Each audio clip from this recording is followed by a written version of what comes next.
خَلَقْنَاكُم مِّن ذَكَرٍ وَأُنثَىٰ. That we created you from male and female. وَجَعَلْنَاكُمْ شُعُوبًا وَقَبَائِلَ لِتَعَارَفُوا. And we created you different tribes and clans so that لِتَعَارَفُوا is noun of kay. So you've been creating different tribes and clans so you can introduce one another. Like, I'm here, I live here, this is my ethnic background, this is the language we speak, so on and so forth. And when Quran explains this to us very explicitly, and he said, إِنَّ أَكْرَمَكُمْ عِنْدَ اللَّهِ أَتْقَاكُمْ, and then know this, that the most beloved and the most noble person in the court of Allah is the person that amongst you that has most piety. Us living especially in this part of the world. When I travel back home, when I travel to different countries, I haven't been to India yet. They're not too keen on giving me a visa. So one day they will. Okay. So I don't find that these people have the same challenges we do. They have other, tribal challenges or village challenges or civic pride and so on and so forth. Us, those who migrated here, for some reason, they're carrying that national pride. Oh, this guy is Pakistani, Fiji, Gujarati, Bengali, Afghan, he's Somali, Sudan, he's Malay, he's Singaporean, Indonesian, he's Moroccan, Egyptian, this guy's from Emirati, he's from Saudi. We don't say, like, who are these people? If you're belittling those nations so much, and I was giving a talk and one of my friends said, it doesn't make sense to me. All these nations who are, they pray together, they break the fast together, but in their gatherings, when they sit at home over Eid party or, if there's any other event, then every nation is trying to belittle the other nation. But these guys are like this. If your nation is so great, he said, what are you all doing here?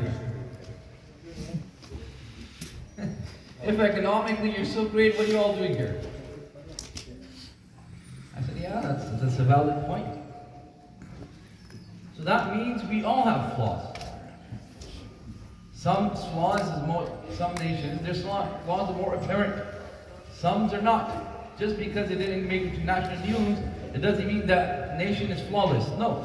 We all have flaws. We do not have superiority.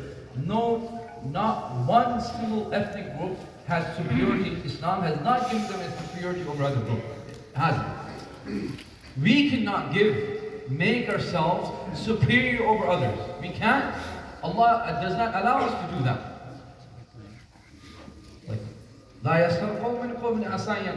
We don't. Because the measure which Allah subhanahu wa ta'ala will use to look at our hasanat, it's got nothing to do with our language, it's got nothing to do with our skin color, it's got nothing to do with our ethnicity. It's got absolutely nothing to do with that.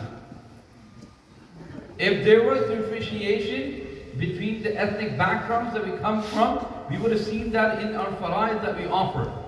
In Salah, everybody has to stand. Even there is no social hierarchy when you stand before Allah subhanahu wa ta'ala. Someone who's a millionaire, billionaire will stand next to someone who's a pauper.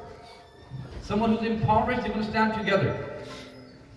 Someone who's an officer, someone who's an employee, they're going to stand together. You're a king, you're a prince, you're going to stand next to your servant when it comes to Salah. There is no concept of king who stand in the first self, prince in the second, and then everyone else. There is no thing of it. Islam does not allow for us to do that. Your president, your prime minister, it doesn't matter. You all would just stand together. Whether it's Salah, whether it's Hajj, everybody will look the same. When it's fasting, it's not like rich people, they get double fast, double the reward. There is no discrepancy with regards to the reward you're getting.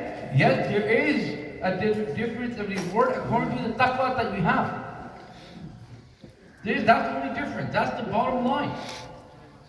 Everyone in the law, everyone hereafter will go through the exact same process It doesn't matter you're Arab, it doesn't matter you're Ajam, it doesn't matter you're Pakistani, it doesn't matter you're Gujarati, Indian, Afghan, Sudan, Somali. It doesn't matter where you belong on the earth.